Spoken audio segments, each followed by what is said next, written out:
In the suburbs, Nick and his wife Maggie have a happy life with their kids Isla and Max. One morning, Maggie has a heart attack and ends up in the hospital. She's been there for a few days now waiting for a heart transplant. Having to work and take care of the kids is making Nick's life difficult.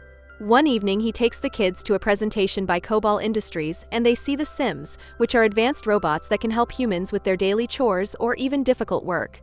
Nick starts considering getting one and hears all the details from the seller, who promises the Sims adapt to their owner's needs. While Nick is distracted, Isla wanders around on her own. Nick freaks out when he notices, but thankfully a Sim called Alice brings her back. Alice offers to watch over Isla while Nick shops and she even makes a joke that surprises him. The seller explains Alice is the latest model with the most sophisticated AI, which allows the Sims to mimic human emotions. This makes them especially good with children and Isla wants her. The next morning, Nick struggles with feeding the kids and dealing with an important call from work. At that moment Alice arrives and immediately gets to work, asking for all the family's schedules while noticing the house is messy and the stairs railing is loose. After Nick leaves to take the kids to school, Alice absorbs the shopping list from the smart fridge with just a blink and starts tidying up the house, noticing a digital picture frame that shows the family with Maggie. At the end of the day, the family comes back to a perfectly clean house and has their dinner ready. However, Isla complains about the lasagna because it tastes different from her mom's. Suddenly Max starts crying and Alice offers to take him away so he can't be a bother during dinner, but Nick chooses to sit the baby on his lap and just tells Alice to prepare Max a bath. When night falls, Alice gets in sleep mode and rests against a wall. Isla sneaks out of her room and climbs on a chair to reach the cookie jar, only to slip and fall. Nick hears the jar crashing and his daughter screaming, so he runs downstairs. Luckily Alice has caught Isla and the kid didn't get hurt.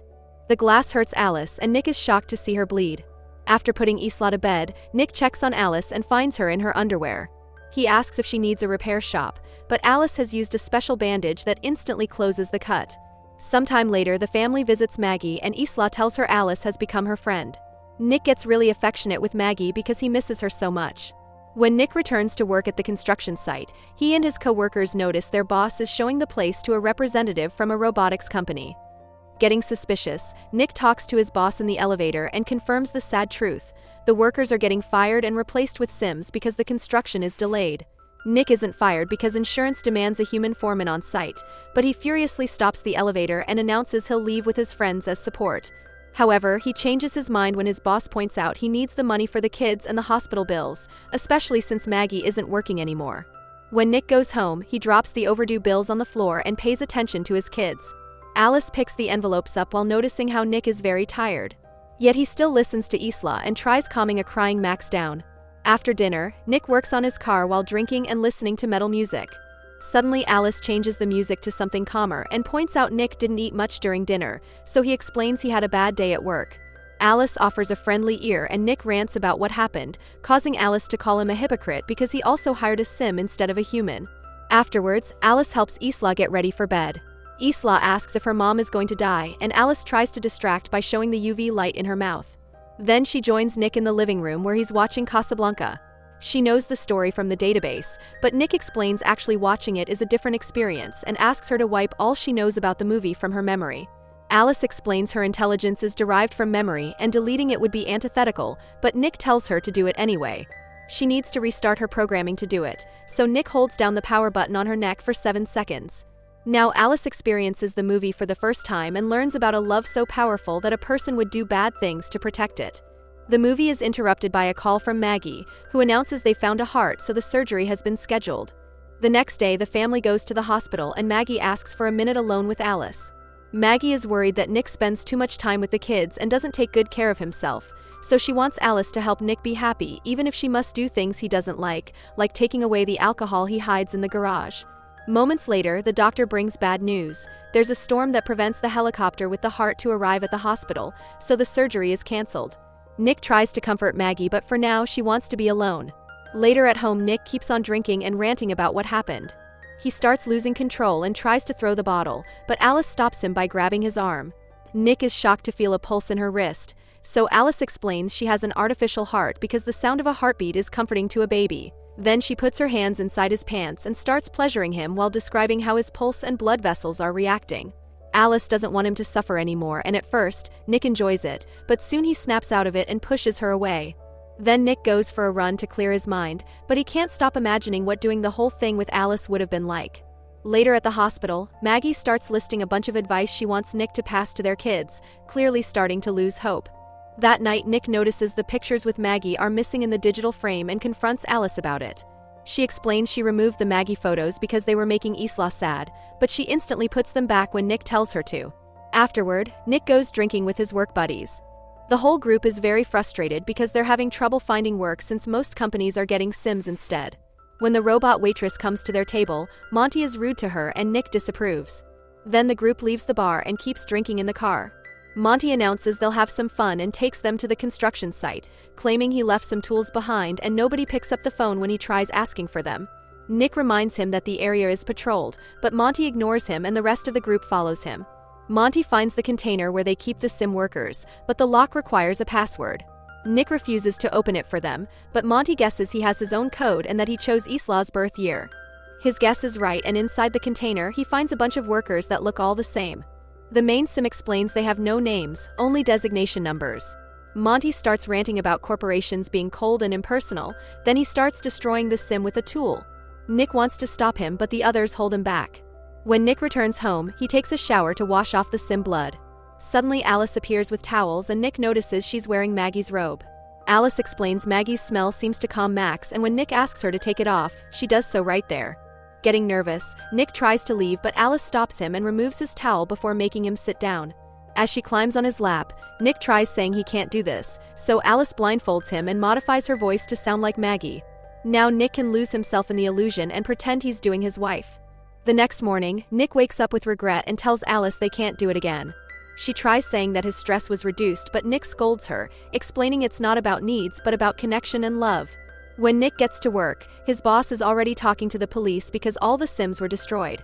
Nick is suspected because his code was used, so he tells them he was in the hospital with Maggie and that his code was Isla's birthday, so any friend could have guessed it. The boss isn't convinced and threatens to fire Nick if he's lying. At that moment, Nick gets a call from Maggie, who is excited because they've finally found another heart. Soon she's sent to the operating room where all the surgeons are Sims.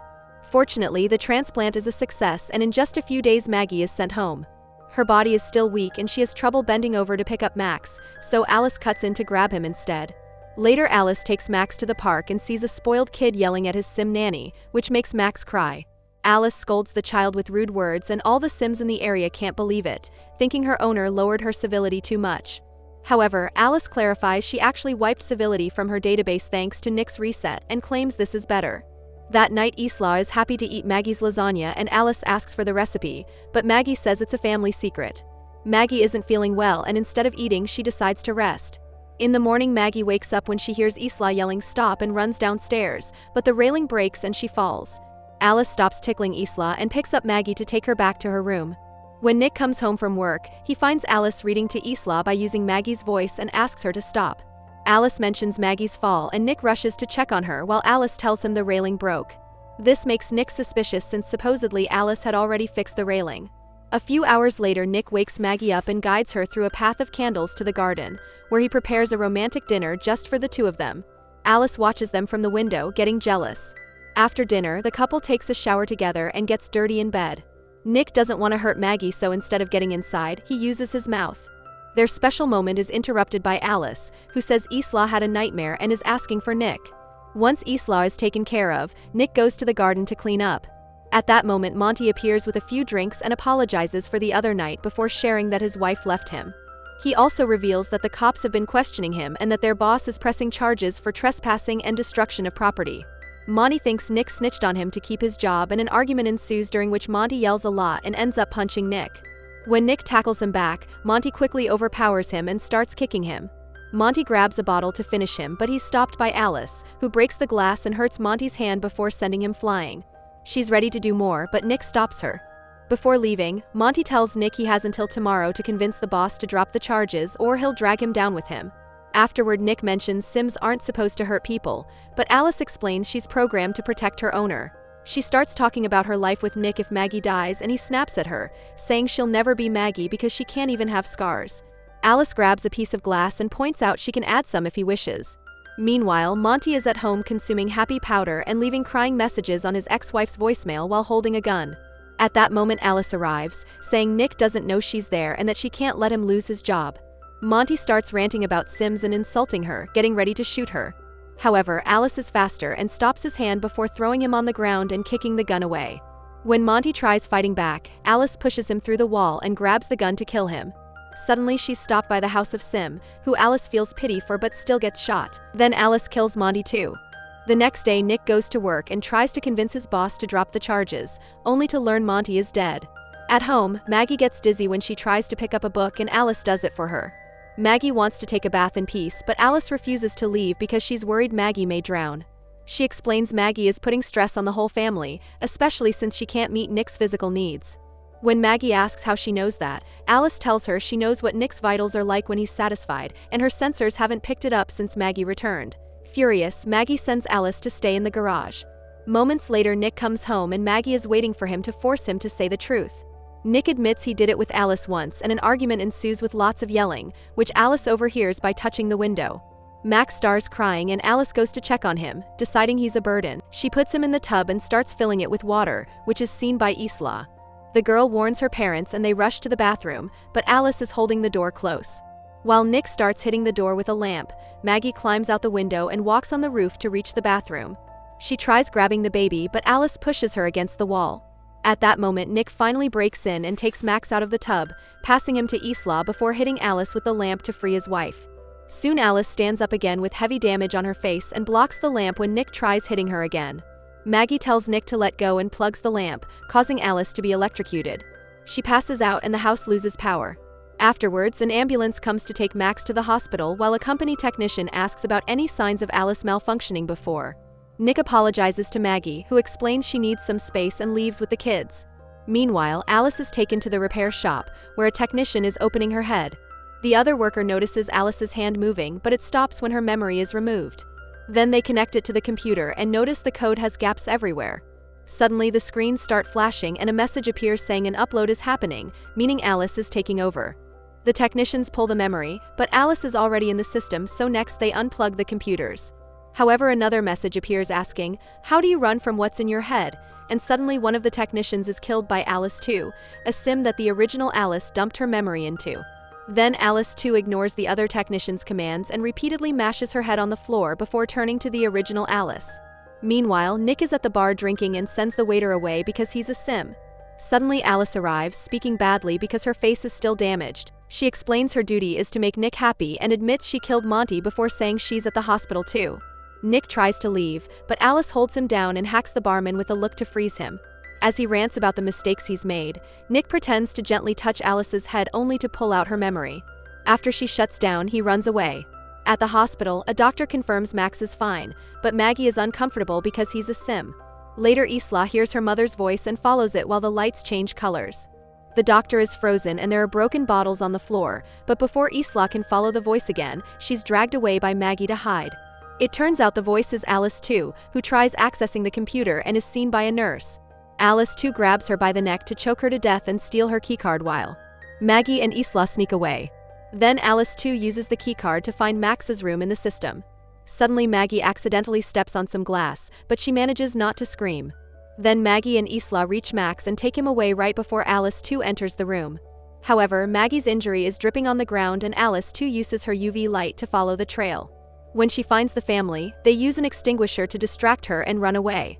They forget Maggie's phone so Nick's calls are missed, but he still keeps driving like crazy. Soon Maggie and the kids make it outside, where more Sims are frozen. Maggie takes their keycard and gets in the ambulance, but Alice 2 blocks the engine system as she rips off the door. Then she throws Maggie on top of a car and admits she wishes Nick would love her like he loves Maggie. Alice 2 grabs Maggie by the neck and inserts her nails in the surgery scar, only to be interrupted by Nick's arrival. Maggie kicks Alice 2 off and Nick runs over her with his car before crashing. As the vehicle catches on fire, Maggie hurries to get an unconscious Nick out, but he doesn't respond at all. Maggie cries as she does CPR to no avail. Suddenly the car moves and Alice 2 appears all burnt while her voice echoes in the speakers. She climbs on top of Maggie and starts choking her while getting a piece of metal from her body. When she's about to stab, Nick hits Alice with a car bumper. Alice drops the metal piece to stop him and Maggie grabs it to stab her in the face, finally shutting her down. The couple reunites while the other Sims wake up around them. The next day, everyone is feeling better after some treatment and they can go home together as a family. Meanwhile, the sim company is investigating the repair shop, and when they turn on the power, they find the broken code on the screens. The inspector wants to destroy it all, but at that moment his sim assistants freeze and the computer announces an upload while another Alice model opens her eyes.